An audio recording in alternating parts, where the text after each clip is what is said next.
მშვიდობისა, მოგესალმებით. აი ასე მარტო ვარ დავრჩი, მარტო მეაქედან ჩემ ანრის დიდ სიყვარულს უგზავნი.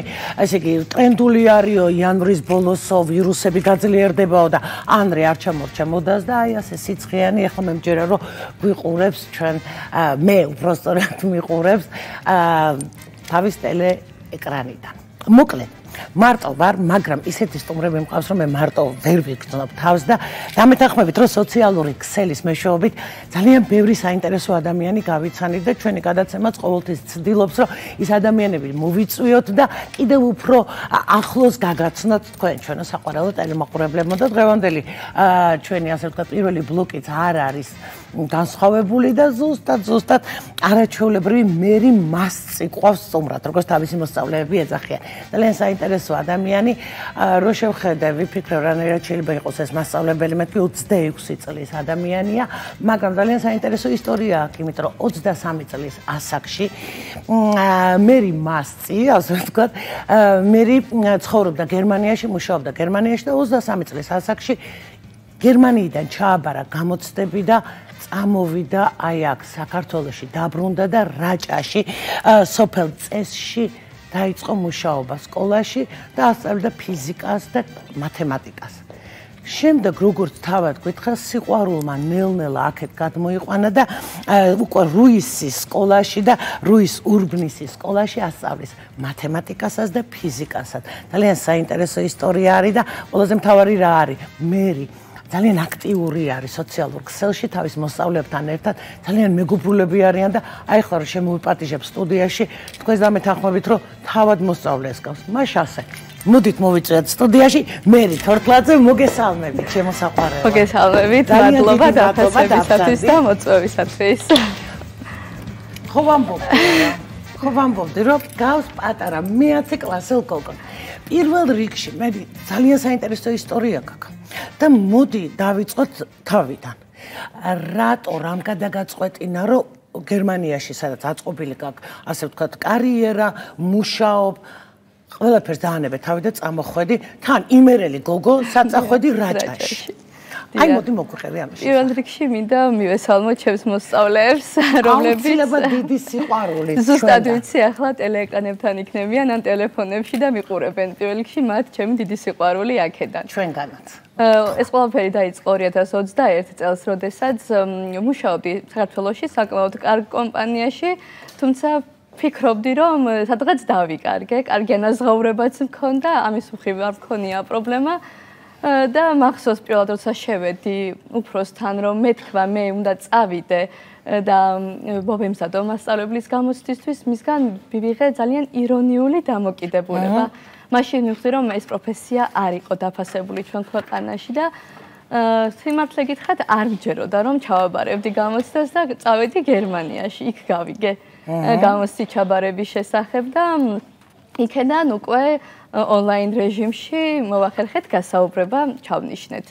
პირველი რაც მკითხეს გასაუბრებაზე იყო თუ რას ვიზამდი დადებითი პასუხის შემთხვევაში და მე ვთქვი რომ აუცილებლად პირველ რიგში ვიყიდდი საქართველოსკენ ბილეთს და ესეც მოვიქეცი. გასაოცარია. წარმოუდგენელია, უამრავი ადამიანი ახალგაზრდები ცდილობენ სწავლობენ კვალიფიკაცია აიმაღლონ, უცხოეთში წავიდნენ.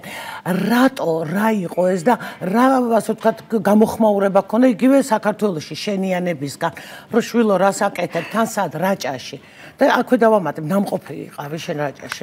რაჭაში ნამყოფი ვიყავი, იმიტომ რომ ახლოს არის იმერეთთან და მე ზოგადად შეყვარებული ვარ მთლიანად რაჭაზე, რაჭველებზე, მათ ბუნებაზე, კულტურაზე, ყველაფერზე. ძალიან ესეთი დამოკიდებულება იყო არაერთგვაროვანი ჩემი ახლობლების მიერ, იმიტომ რომ კარგი ანაზღაურება გერმანიაში და მოდიხარ ასაკეთებ, ხო? მაგრამ მე ჩემ თავს ვეძებდი და ვიცოდი რომ იქ აუცილებლად ვიქნებოდი ძალიან ბედნიერი და არ შემცდარ ვარ. აი ხო კადრები გადის ის პირველი ასე ვთქვათ შენი ჩამოსვლა და გზა, ხო? დიახ, ეს როცა დავბრუნდი, დაოჯახების შემდეგ რაჭაში პირველად როცა წავედი, აი ესე ვტიროდი ზუსტად. უყურებ, აიცი რა მაინტერესებს, რაჭა გასაგებია რომ გიყვარს, მაგრამ იქ იცოდი რა პირობებში მიდიოდი, იმიტომ რამდენადაც ვიცი, რომ ჩახვედი მოსწავლის ოჯახში ცხოვრობდი, ხო? აი როგორ მოხდა ეს ყველაფერი? გერმანიდან ჩამოსულს არც ამომილაგებია, ჩემოდნები, მივდიოდი და არ ვიცოდი სად ვრჩებოდი. უბრალოდ სკოლის დირექციას უთხოვე, რომ დროებით მაინც რაღაც მოეძებნათ ჩემთვის და მოსწავლის ოჯახი შემომთავაზეს. როდესაც პირველად მივედი საოცარი გარემო დამხვდა ჩემი დიასახლისი, აქედან მასაც ძალიან დიდი სიყვარულით მოვიკითხავ. ყველაზე რთული წლები მასთან გამოვიარე, რადგან რაჭაში ყოფნის პერიოდში მამა დავკარგე და ჩემი დიასახლისი ისე მიბლია და მეფერებოდა, როგორც საკუთარი დედა. ოჯახში მიმიღეს საოცრად და არ ვგრძნობდი თავს იქ როგორც სტუმარი. საოცარი ემოციები იყო. იცი რა მაინტერესებს მამის დაკარგვა და ოჯახის წევრი ნამდვილად ძალიან რთულია, მაგრამ კიდე რა პრობლემებს შეხვდი რაჭაში? ზამთარი რაჭაში რთულია. მე გერმანიაში სხვა პირობები არის, მოდი ასე ვთქვათ და მაინც მაღალმთიან რეგიონში ცოტა. ყველაზე დიდი პრობლემა იყო ტრანსპორტის დეფიციტი. ძალიან მიჭირდა გადაადგილება. მე მაგისტრატურის სამაგისტრო ნაშრომზე ვმუშაობდი, თბილისში გადაადგილება იყო ძალიან დიდი პრობლემა ჩემთვის. ამავდროულად ზამთარში იკეტებოდა გზები, ხდებოდა პროდუქტის დეფიციტი, იმიტომ რომ ვერ შემოდიოდა დისტრიბუცია და ძალიან დიდ დისკომფორტს გვიქმნიდა ეს ყველაფერი, მაგრამ ნელ-ნელა რაღაც გავითავისეს მდგომარეობა და პანიკაში არ ვარდებოდი. არ შემიძლია არ კითხო პირველი გაკვეთილი. როდესაც შეხვედი ბავშვებთან, რომელ კლასელებს ასწავლე? ეხლა ამჟამად ვასწავლი. არ მაშინ ჯერ იქავარ, ჯერ რაჭაში ვარ. მაშინ ვასწავლდი მე-5, მე-6 და მე-9 კლასს. მცირე კონტინგენტიანი სკოლა იყო და კლასებში ზოგ კლასში თითო მოსწავლეც კი ჰყავდა. მოსწავლეებს თავიდან ონლაინ რეჟიმში ვუტარებდი გაკვეთილებს და ესე თუ ისე ვიცნობდით ერთმანეთს ფიზიკურად. თუმცა პირველი შეხვედრა საოცარი იყო. ისეთი სითბოვი გძენი მათგან ველოდებდნენ დერეფანში, ყვავილებით შევხვდნენ, ჩამეხუტნენ და მაშინ ვიგძენი რომ ჩემი გადაწყვეტილება ნამდვილად სწორი იყო. იცი რა მაინტერესებს, მე ჩამთლაბოვშია თვითონ და რანაირად უნდა ასწავლოს ჩვენ შვილებს. აი ეს არისო. ძალიან ხშირად მომისმენია ეგ ფრაზა. ძირითადად სკოლიდანაც ერთად მივდიოდით ხოლმე სახლში და გზაზე ესეთი შეძახილები იყო. უი, ახალი მოსწავლე გყავთ, ახალი კლასელი, ვისი შვილი ხარ, სულ ესე მეკითხებოდნენ და დღემდე ეგრე არის, რა ვიცი. სოციალურ ქსელში აქტიურობა როდიდან დაიწყე? რამ გადაგაწყვეტინა? რაჭაში რო იყავი მაგდან და მაგ დროს დაიწყე. იმ პერიოდში არ დავიწყე, თორემ ალბათ ახლა უფრო წინ იქნებოდა ჩემი პლატფორმა. ახლა დავიწყე სექტემბერში. ჩემი მოსწავლეების დაждებული თხოვნით გადავიღოთ მას ეს ტრენდი და ესე გადაღებაში მე უკვე მერი თორთლაძე მერი მასწი გახდა. მერი მასწი, კი ბატონო და ეხება რა ჩვეულებრივი გულსაბნები მერი მასწი. მერიკო იცი რა მაინტერესებს, როგორ მოხდა რაჭიდან უკვე ასე ვთქვათ ჩამოსვლა გორში როგორც შენა. ჩემი მეუღლე იმ პერიოდში შეყვარებულები ვიყავით და ჩემი მეუღლე გორელია. ძალიან მეხმარებოდა, ხელს მიწვევდა, თვითონ ჩამოდიოდა თავისუფალ დროს და მოულოდნელად მთხოვა ხელი, მაგრამ ესეთი მოულოდნელიც არ იყო, ველოდი რომ უნდა ყოფილიყო. მოიცა, ეხლა ცოტა ხანს დავბრუნდები, ცოტა ეხლა რაჭასა და გორს შორის. აი ეს სიყვარულობანა როდის გაჩნდა? 2016 წლიდან. ანუ უკვე რო ჩამოხვედი თუ ჯერ არ იყავით? სულ აი პირველი კურსიდან მთელი სტუდენტობა, მთელი გერმანიაში პერიოდი, ყველანაირი პერიოდი გავიარე ჩემს მეუღლესთან ერთად. რა საოცარი რა. კარგი, ეხლა რა მაინტერესებს? ჩამოხვედი უკვე გორში და რუისურბნისში და რუისში ასწავლე, ხო სკოლებში. ეხლა ეს მითხარი, სხვანაირი ადამიანები ხო მთიდან უკვე ჩამოდიხარ ბარში, რა განსხვავებაა ბავშვებს შორის, მშობლებმა როგორ მიგიღეს? კი ცოტა გაზრდილი იყავენ, ხო 26 წლის, მაგრამ მაინც. ჩემს შესახებ უკვე ინფორმაცია ჰქონდათ, გავუკითხავთ და მათვალიერებდნენ. სულ სხვანაირები არიან. ჯერ იმას ვიტყვი, რომ უფრო ღია ბავშვები არიან, უფრო მეტად თავისუფლები, ლაღები და ღიად გამოხატავენ სიყვარულსაც, ბრაზსაც ჩემს მიმართ. ყველაფერი ესე ჩვეულებრივად მიდის, თითქოს არ აგვაქვს ერთმანეთს შორის ბარიერი ამ მხრივ და იმერული ტემპერამენტი. როგორ მოერგო ქარts? ჯერ ვფიქრობ, რომ ისევ შეგუების პერიოდში ვარ გულწრფელად. ანუ იქით გადახვიდე თუ ისინი გადმოიყვანო შენ. აი რაღაცნაირად ვცდილობ რომ ნაწილი მე დავთქო, ნაწილი მათ შევასწავლო ესე. იცი რა არის ძალიან რთულია და ძალიან საპასუხისმგებლოა საერთოდ ნებისმიერი პედაგოგობა და მეთანხმები მტრუზარმაზარი პასუხისმგებლობა ამასთან ერთად და ქეც ვეხრი ნებისმიერ პედაგოგთან. იცი რა მაინტერესებს მერიკო, ძალიან რთული არ არის ეს ოქროშუალედის დაჭერა, როდესაც ბავშვებთან ახალგაზრდა მართლა ბავშვივით პედაგოგი ცოტა ზედმეტ ეთქვი და შეიძლება თან როგორც კი უფრო ლაღები და თავისუფლები არიან, თავისუფლებასა და როგორ გითხრა, ზრდილობა არ ქვია მას, პატივისცემას შორის, აი ეს რაღაც ოქროშუალედი, როგორ დაიჭირა? ყველაზე მეტად 4 წლიანი პრაქტიკა მაქვს ჯერ მეტი არა, მაგრამ რამაც გაჭრა იყო მეგობრული დამოკიდებულება. ჩვენ ერთმანეთთან ვლაპარაკობთ, ვსაუბრობთ, ყველაზე დიდ დროს მათთან ერთად ვატარებ. დასვენებების პერიოდში იმის ნაცვლად რომ თუნდაც ჩემ თავს დრო დავუთმო ან წყალი დავლიო ან ავა მათთან ვარ ან გაურკვეველ საკითხს განვიხილავთ ან ისევ ვიდეოებს ვიღებ თავისუფალ დროს სახლშიც სულ მიმოწერა გვაქვს ერთმანეთთან და მე ვფიქრობ რომ აი ეს არის ზუსტად ერთმანეთთან კომუნიკაცია, ერთმანეთთან პატივისცემაც გვაქვს და ამავდროულად რაღაც ის ბარიერიც აღარ არის. აი პრობლემებსაც გიზიარებენ, გულის ტკივილსაც გიზიარებენ, ცოტა შეყვარებულობანასაც და ვიზიარებენ, რჩევებსაც მეკითხებიან. ანუ მესაიდუმლე ხარ მათი? ნაწილის ყველასი არა, რა თქმა უნდა. მშობლების ეჭვიანობა არ არის, მე რომ კარგი რა გახდა ეს მერიკო მას. რა ვიცი, არა, მშობლებმა ძალიან კარგად მიმიღეს, სულ ვიღებ მათგან უამრავ დადებით წერილს და მადლობა აქედან თითოეულ მშობელს. ძალიან მიდგან გვერდით, რაიმე პროექტს თუ გეგმავ, ყოველთვის ჩემ გვერდით არიან. და ეხლა მე მაინტერესებს ბავშვები ერთმანეთში თუ ეჭვიანობა. მე მახსოვს სკოლაში, იცი რა იყო რაიმე, აი იმასთან უფრო ახლოს არის ჩემი მასწავლებელი და ჩემთან ისე არ არის. აი ეს თუ ხდება, თუ რაღაცა ერთი ოჯახივით ახლა. ჩვენთან არის სოფლებს შორის ეგეთი, თუ ერთ სკოლაში გადავიღებ რაიმე ვიდეოს, აი ეგ ჩვენთან რატომ არ გადაიღეთ? ითვლიან იმათთან უფრო მეტი ვიდეო გაქვთ, ჩვენთან რატომ არა გაქვთ და აი ეგ არის და ვიდეოც გვაქვს მაგაზე, როგორ გაბრაზებულია, რომ რატომ არ იღებთ ჩვენთან ვიდეოს. იცი რა არის, როდესაც ძალიან გიყვარს შენი საქმე, როცა გიყვარს ადამიანები, ვისთანაც ერთად მუშაობ, ამ შემთხვევაში ბავშვებს ვამბობ. არის ყველას მოგდეს ცხოვრებაში შეცდომა. ყოფილა რაღაცა ისეთი გულის ტკივილი ბავშვებისგან, რომ მე შენ გითქვას, რომ არა ვარ მე ამის ღირსი, ყველაფერი გავაკეთე, რომ მე ყველაფერი დავთმე, რომ მე დღეს თქვენთან ერთად ვიყო და რატო? აი ამ შემთხვევაში რას აკეთებს მერი მასწე?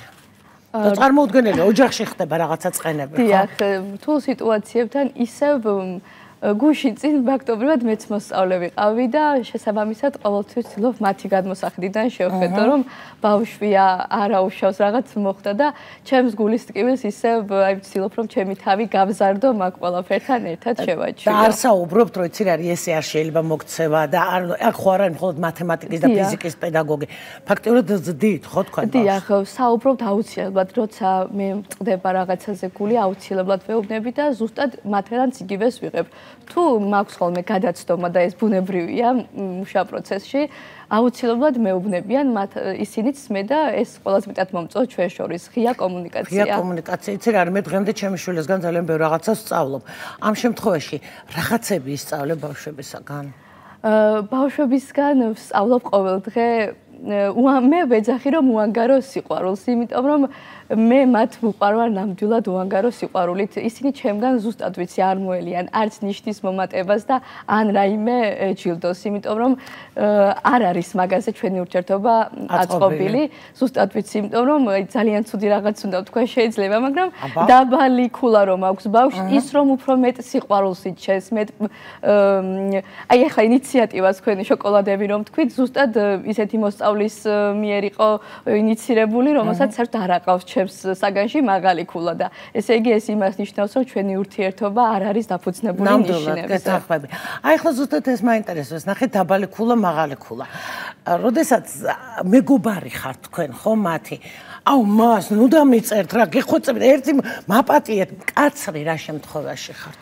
რამდენიმე შემთხვევის შემდეგ. აბა დაიწყოთ რა შემთხვევები უნდა იყოს. აი პირველი შემთხვევა რა თქმა უნდა მატერიალურ ჟურნალიც მაქვს, ჩემი, სადაც ვინიშნავ და თუ მეტყვის მოსწავლე ძალიან მაფასებ, როცა წინასწარ მეუბნება და კლასის წინაშე დემონსტრირებულად არ ამბობს. თუ კლასის წინაშეც რაღაც მითხრა მიზეზი, რა თქმა უნდა მოვინიშნავ, შემდეგ ვიკვეთილი მოვა იმის შემდეგი რა პრობლემა არის, შემდეგ რა თქმა უნდა იმ წავსვე ცუდ ნიშანს არ ვწერ. მაგრამ რა ვქნა ჩვენი მოვალეობა ნიშნების დაწერა. გეთახვები აბსოლუტურად. ნახე თუ წინასწარ მეტყვის იგებ როდის იტყუება, როდის სიმართლეს ამბობს.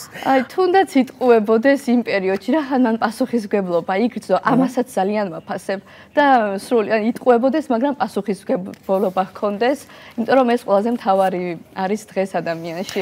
იცი რა არის, პატარა რჩევები გვინდა ჩვენს, ხო? და ასევე ახალგაზრდა პედაგოგებსაც და დამწყებ პედაგოგებსაც. ბავშვების ძალიან ბევრი სახეობა არსებობს და დაუშვათ არიან ბავშვები, რომლებიც არის მორცხვები. სხვადასხვა რაღაცის გამო, ისედაც მორცხვია, ან არ ესმის. მე მაგალითად ფიზიკა, მათემატიკა და ქიმია არ ვიცი. და ზუსტად ასე ვიყავი, ის გაკვეთილი არ მიყვარდა, არ ვიცოდი, ვრცხვენო და ჩუმად ვიჯექი, რას ვაკეთებთ ამ დროს? როგორ ვექცევით ბავშვს? არაფერს ახალს არ ვიტყვი ალბათ მასწავლებლებისთვის, დიფერენცირებულ მიდგომას ვიყენებ ამ შემთხვევაში, რომ ყველა მოსწავლეს მისი შესაბამისი დონის მაგალითს ვაძლევ. თვითრწმენა და მორცხვის პრობლემა არის ძალიან დიდი აქტუალური პრობლემა დღეს. აი თუნდაც პატარა მარტივი მაგალითი მივცე, რომ ის დავიყოლიო, დაფასთან გამოვიყვანო. ერთი სწორი რაღაც მაინც რომ დამიწეროს, ისე შევაქო, ისე ამომაქო. ეს არის თვითრწმენის მაინც ამაღლება და თავის თავში. თვითრწმენის ამაღლება, რომ ერთხელ ორჯერ სამჯერ და შემდეგ უკვე მას გაუჩნდება თვითრწმენა ისეთი, რომ მოინდომოს ესე საუბარი. აგრეთვე არაფორმალურ განათლებაშიც ძალიან ვართ ჩართულები, არაერთ საერთაშორისო თუ ადგილობრივ პროექტებში ვიღებთ მონაწილეობას, ჩემ მოსწავლეებს არაერთი უცხოელი. მე მგონია ჯილდოც გაქვთ მიღებული. დიახ, არაერთი ჯილდოც გაქვს მიღებული ევროპის ხარისხი თვინინგის მაგალითად და ამ ყველაფრით მოსწავლეები იხვეწებიან და თავის სიმორცხვეს ცოტა გადაბიჯებენ. არიან ძალიან ცელქები, მოუსვენრები, ვერ ჩერდებიან რა გააკეთოთ. ამ შემთხვევაში რა ხდება? ჰიპერაქტიულ მოსწავლეთან ზოგჯერ მეც ეგრე ვიქცევი, როგორც ისინი იქცევიან, ზოგჯერ მეც ისე ვიქცევი. რაღაცას აკეთებს ბავშვი ცეკვავს, მეც ვცეკვავ. რაღაც რამდენიმე წამი და აი ეს გაოცებული შემოუხედავს და მე ჩერდებიან. ჩერდებიან, იმიტომ რომ არის ხოლმე რომ დაუშვათ, აი აყვა და აღარ გვინდა გაკვეთილი და მოდი არა, ხო? არა, ჩერდება ისე უკრის ხოლმე და ისე უხარიათ. ესე დღევანდელი 21 საუკუნის ბავშვი მკაცრი მიდგომებით შეუძლებელია. აი ეს მაინტერესებდა. შეუძლებელია, აი ესე როცა ის არის ცეკვის ხასიათზე, ცოტა ხანი 10 წუთი დაუთმი აცეკვე, მას იმხელა მოტივაცია შეიძლება მიეცეს ცხოვრებაში, ისე მოეწონოს შენისაგან ისევ ჩვენპირო ვნულად, რომ სულ სხვა მიზნები გაუჩნდეს ცხოვრებაში. ძალიან ბევრ ჩემ მოსწავლეს უთქვამს, რომ აი მე მინდა გამოვიდე მერი მასწი. აი მერი მასწი. და ზუსტად ვიცი, აი ეგ არის ერთ-ერთი მიზეზი მაგის. იცი რა მაინტერესებს გერმანიიდან, გერმანიაში ყველაფერს დაანებეთ ხავი და წამოხვედი საქართველოში. კონტრაქტი დავარღვია. კონტრაქტი დაარღვია და გერმანიის კონტრაქტის დარღვევა არ არის ესეთი მარტივი. პირდაპირ ვიტყვი, გიყვარს შენი ქვეყანა, ხარ პატრიოტი. რჩევა როგორ შეიძლება რომ ბავშვებს გაუღვიოთ ეს პატრიოტიზმი და საქართველოს გამოადგნენ. წავიდნენ, ისწავლონ, კიდევ უფრო მეტი განათლება მიიღონ, მაგრამ აქ რო დაბრუნდნენ. თქვენ ხართ ერთ-ერთი მაგალითი და აი მოდი გითხარი, როგორ მოვიქცეთ, რა გავაკეთოთ? პატრიოტიზმი ისეთი რაღაც არის, რომ საკუთარი ქვეყანა უანგაროდ უნდა გიყვარდეს და რაც შეიძლება მეტი უნდა ვესაუბროთ მშობლებს და მასწავლებლებს ძალიან დიდი პასუხისმგებლობა გვაქვს ამ მხრივ. თითოეულ მოსწავლეს ბავშვს აქვს უზომო ნიჭი, არ არსებობს უნიჭო ადამიანი. ამიტომ მეტი უნდა ვესაუბროთ, მეტი ნათელი მაგალითი, თუნდაც საკუთარი მაგალითი, აი მე სულ ჩემი მაგალითი მომყავს ჩემი მოსწავლეებისათვის, რომ აი დაბრუნდით თქვენს ქვეყანაში, აქ მოიწყვეთ ის ბედნიერი სამყარო, რასაც თქვენ სხვაგან ეძებთ. აქაც შეიძლება ამის მოწყობა, აქაც შეიძლება დაფასდეს შრომა, ჩემი პირადი მაგალითით, სრულიად შესაძლებელია ეს ყველაფერი. და ნურთულესი შრომა ბავშვებთან, ასე ვთქვათ, პედაგოგობა. ეს ის ცხოვრება, რომელზედაც მე კოცნებობდა? 18 წლის მე როცა აი დილემის წინაშე ვიყავი სამედიცინოზე ვაპირებდი ჩაბარებას და მართლა დილემის წინაშე ვიყავი და ჩემმა საკუთარმა ძმამ პირდაპირ მითხრა რომ შენ იდანებო და შენ ვერ აიწყობ მაგ სფეროში ფეხს სამწუხარო ეგეთი სტერეოტიპია ირგულებ. ამიტომ რომ წარმოედგინა 18 წლის მერის ეს ყველაფერი ალბათ არც დაიჯერებდა ის ცხოვრება მაქვს, რაზეც ვერც კი ვიოცნებებდი და ვერ გავბედავდი. პირველ რიგში ვზივარ თქვენთან ესე არაჩვეულებრივ სტუდიაში და ეხლა ტელეეკრანებთან და ტელეფონებთან არაერთი გულაფანცქალებული მოსწავლე მიყურებს ჩემს უზომო სიყვარულით სავსე. უღრმესი მადლობა, მართლაც სამაგალითო ხარ, ძალიან დიდი მადლობა და მე ვფიქრობ, რომ მერი მასწი, ხო, როგორც ეძახიან, თავისი უსაყვარლესი ბავშვები, მართლაც არის ერთ-ერთი მაგალითი იმის, რომ როგორ შეიძლება იყოს შენ ქვეყანაში ბედნიერი, წარმატებული და ზრდიდი არაჩვეულებრივი თაობა. ძალიან დიდი მადლობა. უღრმესი მადლობა და გელოდებით თქვენ ბავშვებთან ერთად. სიამოვნებით. ეხლა ძალიან ცოტა ხნით უნდა გავიქცეთ სარეკლამო ჭრაზე და ძალიან მალე დავბრუნდებით. ასე რომ მე და მერი მასწი დროებით გეშვიდებით.